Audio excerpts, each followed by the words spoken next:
everybody, back again. Welcome to Tarot with Taschi. Brought to you by the train that is going past my house right now. I live right next to the train tracks. It's fun. 3 o'clock in the morning. I sleep anyway, let's get going with this reading. I was actually going to talk about something first, but I think I'm going to talk about it afterwards. This is a live today. Why not? Now, first of all, card just jumped, so I'm just going to go for it because I can. Right. First, we're going to lay out the 7. Those of you who've never seen my videos before, I lay out 7 cards and then I turn them over and try and see what this message is that I have got for somebody today. Not sure what is going to happen, but we're doing it.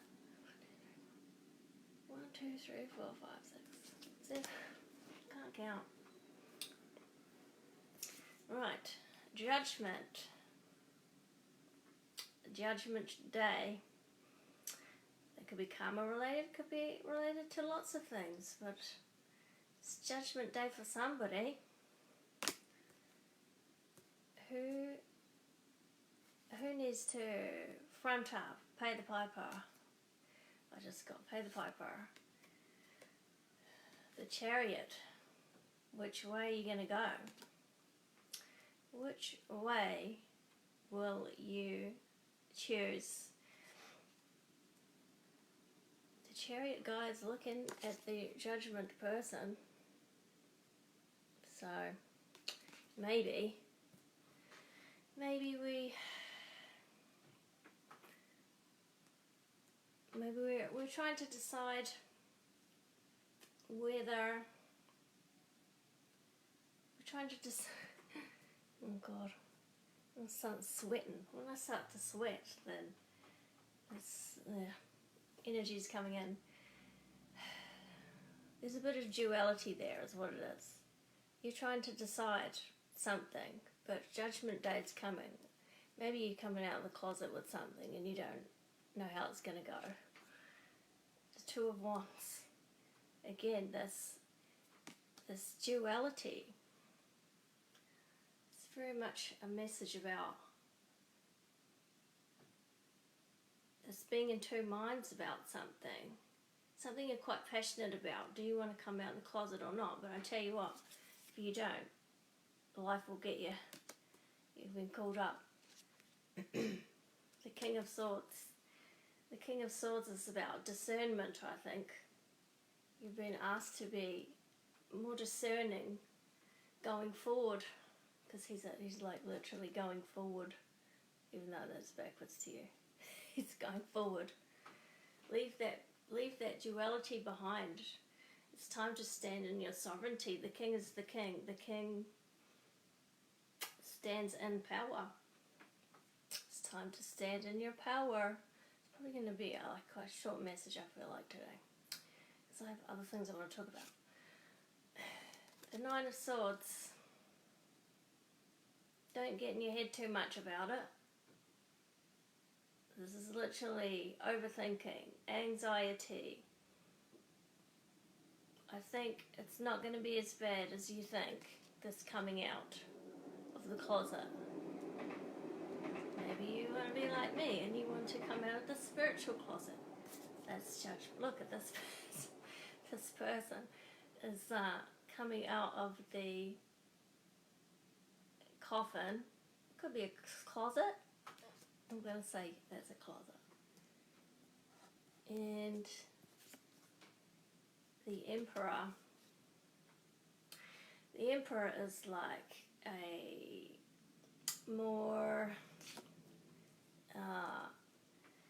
elevated version of the King of Swords. He is the Emperor of your domain. These are all, apart from the Judgment as well, these are all not these are all minor arcana cards. So these are practical things that you need, steps that you need to take before the judgment gets you. And the Emperor, here's my little book. I'm going to read that for some reason. Because I feel like it is number...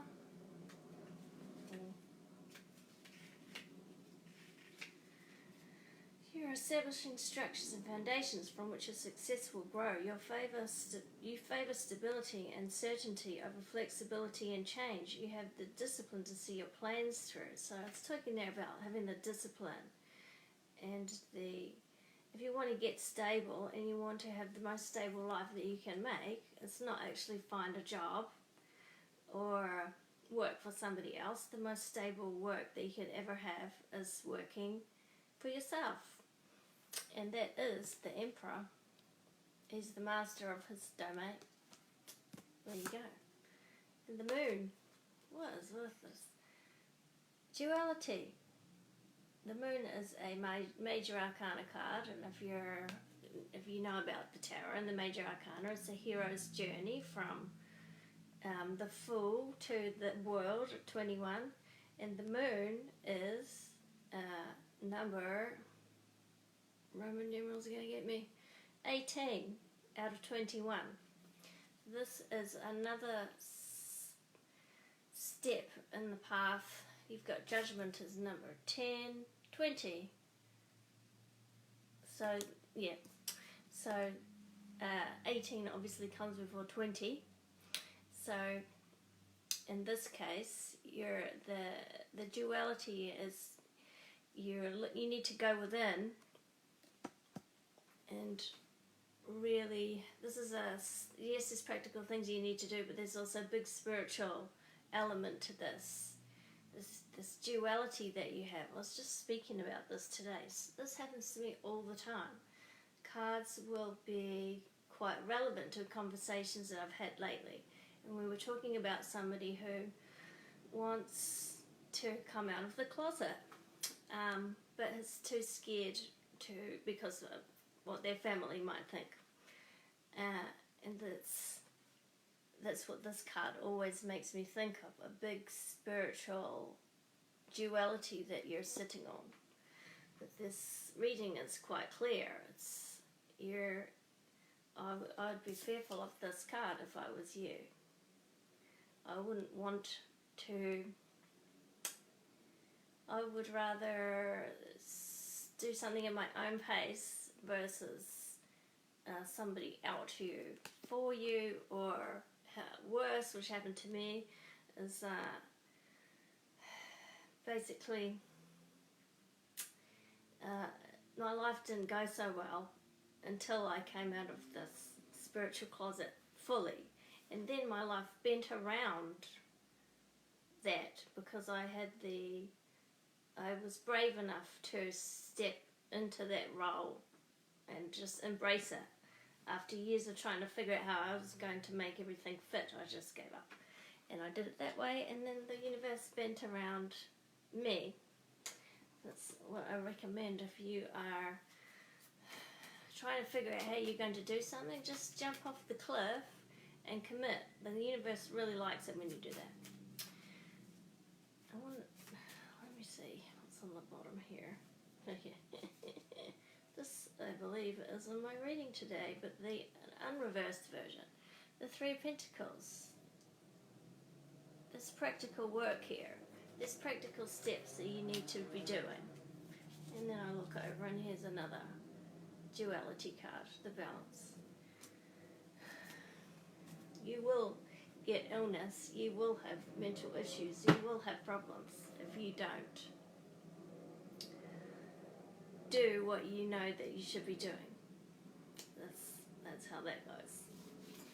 Anyway, that is that. I wanted to speak about something else as well. There's a lot going on energy-wise. There's a heart influx of energy, so your heart's been upgraded. You might feel extra emotional. You might feel shifts going on there. You might be thinking of past lovers that's come up. You might be quite nostalgic. You might just want to be in bed watching Netflix, really.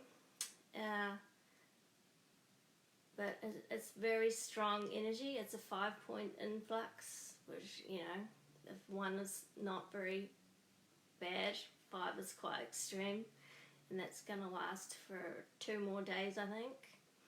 There's a really good guy that I follow called Jason Estes on Facebook. I might link it below. He is very onto these energies, and they're very much in tune with what I feel anyway, so I tend to follow him.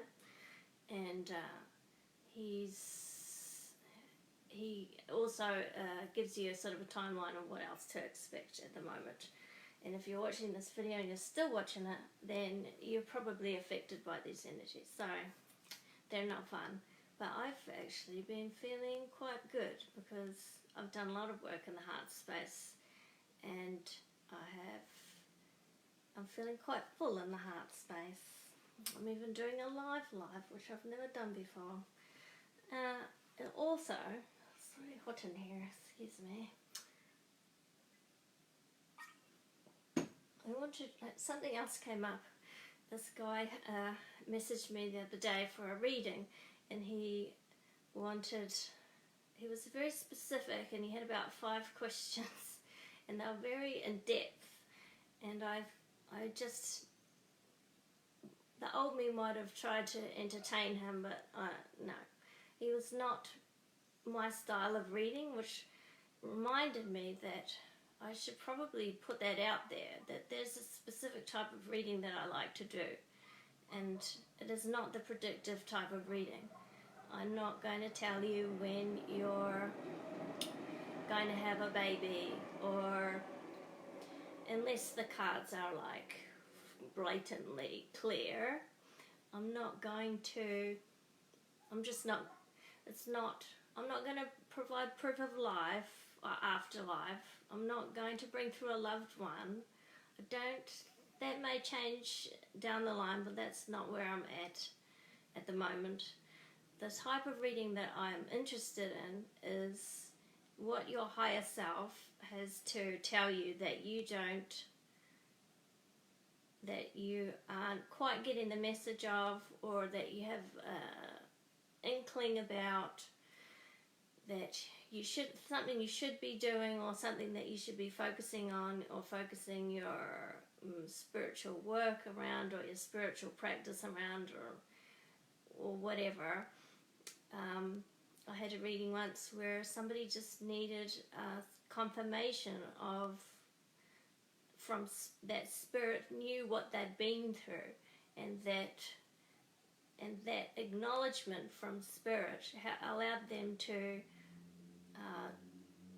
get over it and to move on and leave it behind, because they felt they weren't being heard, and spirit came through and said, "We heard you, we knew what you went through."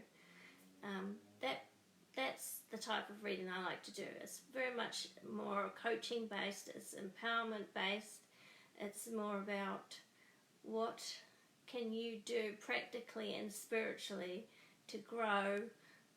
I did a lot of these little New Year's readings, and I think I'll probably carry them on throughout the year, because they're shorter for me to do, so it's a win-win. But it's this mini reading based on the elements, the elementals, earth, wind, fire and water, and the different facets associated with them, and they've got specific, maybe I should read it, specific things associated with each other. Earth. So Earth, I pull a card for Earth. The Earth is about career, finances, home, material goods and physical health. I pull a card for Air, creativity, learning, intellectual growth, what you can do there to stimulate those. I pull a card for Fire, which is about your success, courage, passion and manifestation. And I pull a card for Water, which is about arts, family, relationships, wellness, spiritual growth and service. And they're designed as insights for you to take away and build into your life, but have in the back of your mind that you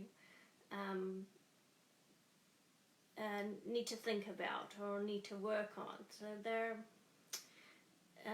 designed to be read over and over again. So when you're feeling lost or whatever, you can come back to them and know, sort of have a mini manifesto for the rest of the year. But as I said, I think I want to offer them all the time, and they're slightly cheaper and more affordable for people, so that you can have that there at any time, and it will be a motivational thing. That's what I want them to be. That's really all I care about as far as readings. I read tarot cards. I read what the cards put down. That's it. Sometimes I get a message like, that person is dead, or this is about I got one about somebody who's dealing with a narcissist. Sometimes I get those sorts of things, but it's more about, I like to bring for a message where I feel like it fills up my heart space, because that's the message that Spirit's trying to get through to you.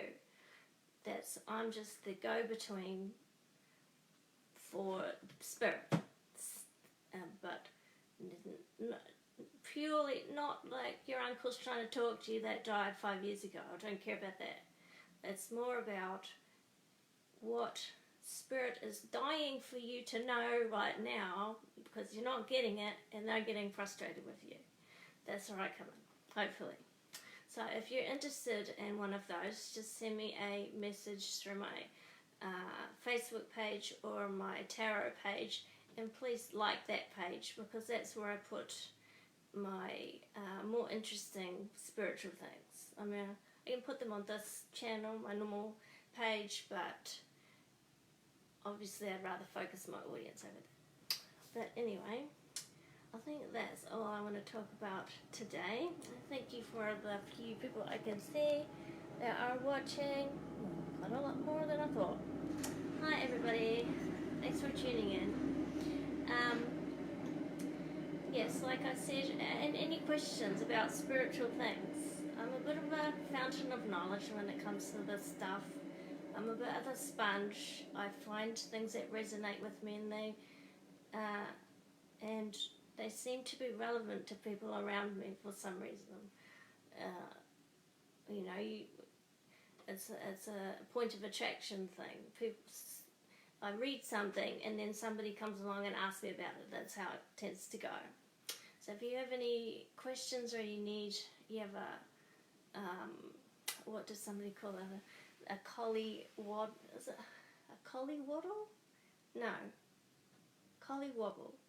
Collie-wobble. If you're having a drama, if you're having some issue that you can't wrap your head around, then just drop me a message and we'll see if we can get something out of the cards from those mini readings, or a more in-depth reading. Obviously I like doing in-depth readings as well, but as I'm working now, and I want to do as much as I can to help people who are having a spiritual crisis, then these little readings are a really good place to start, and then you can always jump on and go more in depth later. But I just want to help as many people as I can with their spiritual growth. And anyway, I'm going to leave it there. Hi Chris. Thank you. I'm going to leave it there, and I will see you guys next week. Bye.